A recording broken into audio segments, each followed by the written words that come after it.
Hi guys, I'm Ram Agarwal. You are watching my channel 52 Pixels. Let's get started.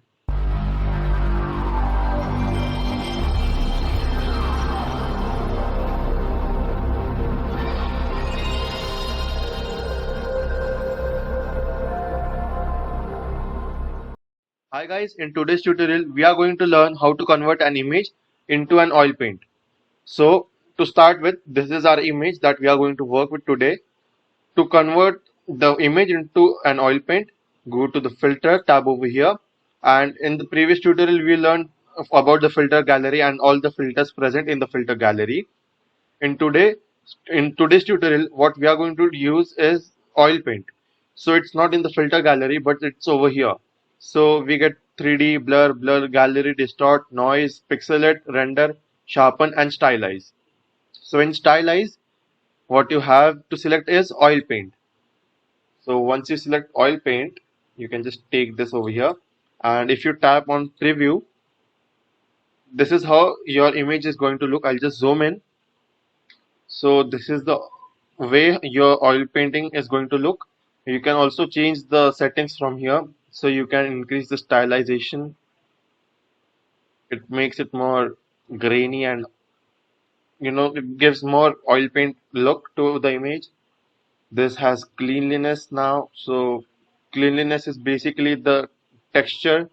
So in 0 the texture is small, and on 10 the texture is quite light and smooth.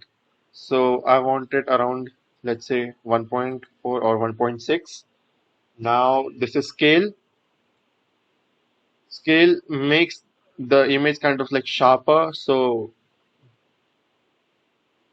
10 scale is quite sharp and it doesn't look good. Let me just zoom out a little bit.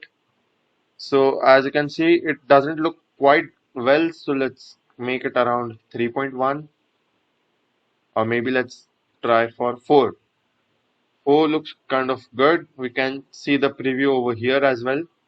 So if we want to zoom into this part, we can see that this part is looking like this in zoomed view.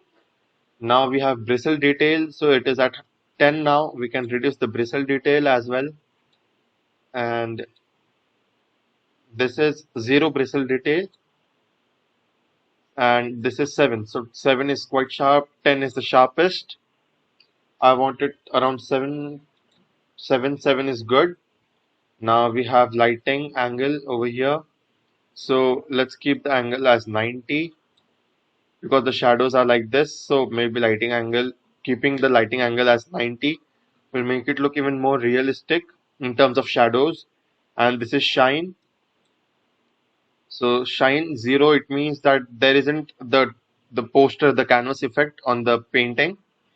And shine 10, it means that it's kind of like too much bulging out of the paper. Like I don't like that much. So let's keep it 2.3, or yeah, 2.3 suits, or let's keep it 2. And here we are done with this. So we can click on OK. So now as you can see, this has been added and this is the layer. And if you don't want that, we can always go to filter and convert to smart filters. So now you won't notice that. So let me just get back normal.